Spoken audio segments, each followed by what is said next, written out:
a tunanina soyayya da nake miki ba ta da wani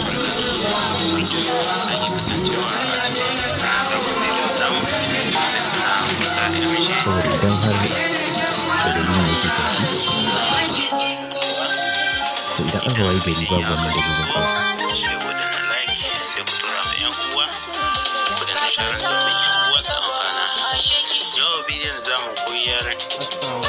Assalamu alaikum warahmatullahi ta'ala wabarakatuh. Barkanmu da sake saduwa a cikin shirin nan gaba.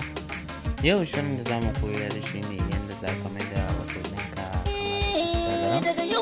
kamar Instagram. Gurin ya fita da kwanci ta ce kuma sama kwanci ɗinka.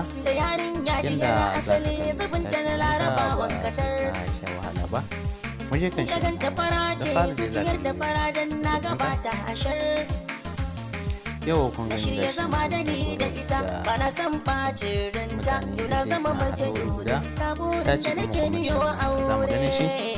To da fara mi za ka yi sai ka zo nan ga inda yadda shi nan suke guda uku sai ka zo sai ka danna su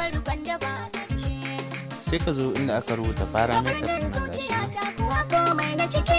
gashi nan sai ka danna shi sai ka danna wajen kwanta ɗinka sai ka zo nan ga inda aka danna no sai ka zo sai ka sanya sunan da ke kan Instagram ɗinka.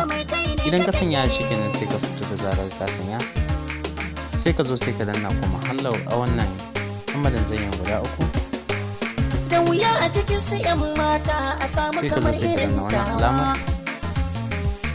Tsoron Allah da san annabinsa shine dai da mukewa. Sai ka zo sai ka danna na neman ilimi na addini kullum shi ne take yowa.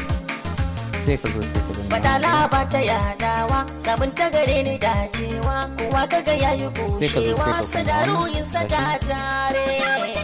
Sai ka kunna nan ma gurin ta daban sai ka kunna nan saboda abinda ka sanya a kan sunan wasu ɗinka zai fito gashi nan kun gani. Yanzu ku bari ku gani mu kashe kun gani ina sunan nan wanda muka sanya nan kun gani babu shi. To ku bari ku mu kunna kun gani gashi nan ya fito. Yanzu ku bari ku gani ya fita daga cikin so ya wuce dandadan su gari kai da can ya ta gari kun gani stacin magajiya da daban-daban ga su kuna gani yadda dai Instagram ɗinka take kun gani gashi kuma gurgun ga su sun dawo gefe guda kuma kwanta ɗin mutane ga su nan ba sai ka sha wahala ba za ka gani stacin ɗinka za ka kalla kamar haka idan kana so sai ka gudda haka kai da wanda kake so ka kalla.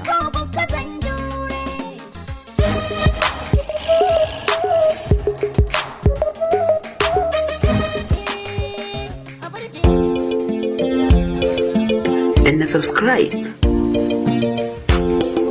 kana ka danna ƙararrawar sanarwa ta yadda za a dinga sanar